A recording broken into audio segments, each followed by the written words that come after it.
Maraming salamat talaga sa inyo. Marami kayong oras na pwedeng ibigay sa ibang bagay. Pero dyan kayo ngayon at dito kayo kikinig sa akin. Mahal na mahal ko kayo dahil sa dahil ito ay resulta.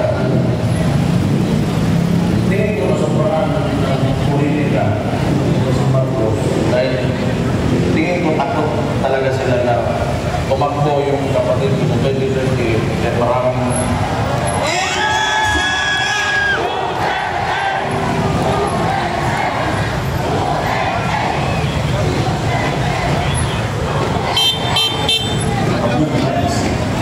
magkilo sa politika dapat sa pamilya namin na ginagawa ng administrasyon. So ko lang dahil I want to take this opportunity wag natin kalimutan yung mga issue, yung sagaa, pati yung sa PhilHealth, yung mga pera na hindi nila masagot. At yung kung paano ginagamit ang ayuda ngayon para sa eleksyon.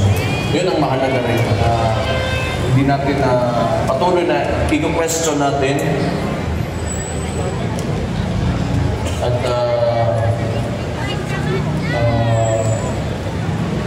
bigyan ng pansin. So, yun lang. Sa lahat ng kasama namin ngayon na nagsa-celebrate birthday ng tatay. Again, mahal na mahal ko kayo. Alam ko, mahal na mahal niyo yung tatay ko. Malaking bagay yan sa amin. Thank you very much. Mayor Baste Duterte! Bless you. Duterte! Buhay ko.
mainit na mainit from dahig ang mensahe ng ating pinakamamahal, Tatay Rodrigo Roa Duterte! Okay, Kuya, pakiplay. Mga kababayan, aking kausap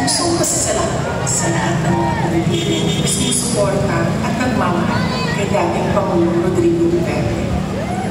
Sa mga kababayan natin sa Pilipinas, the Netherlands at iba't ibang lamin, napakalaking bagay para kay Pangulong Duterte ang pagtitipon ninyo para sa kanyang pag-uwi at kaarawan. Maraming salamat at napapagaan nito ang mga hamon na hinaharap niya ngayon. Alam din ni Pangulong Duterte na haharap din niya ang ICC na kasama ang lahat ng mga Pilipino sa iba't ibang panuan, lalo na ang mga kababayan natin sa Pilipinas. Sa kanyang pagdiriwang ng kanyang 80th birthday, huwag natin kalimutan na ipagdasal sa Diyos na sana ay biyayaan pa siya ng mas magandang kalusugan, mas mahabang buhay. Hilingin din natin sa Diyos na sana ay makauwi na agad si Pangulong Duterte sa Pilipinas. Ang ating mga pagkikipot ay nagpapatunay ng kasi, tapat at panininig ng mga sana ay magpatuloy din ang inyong suporta at pagmamahal sa ating dating Pangulo hanggang sa darating na halalan ng ating mga senador. Sa inyong kaisong suporta o pag-amon, kami nagsasaligog na ninaon na atong makapot ang justisya alang ng Rodrigo Duterte sa mga Pilipino sa ating naso, Pilipinas. Syukran.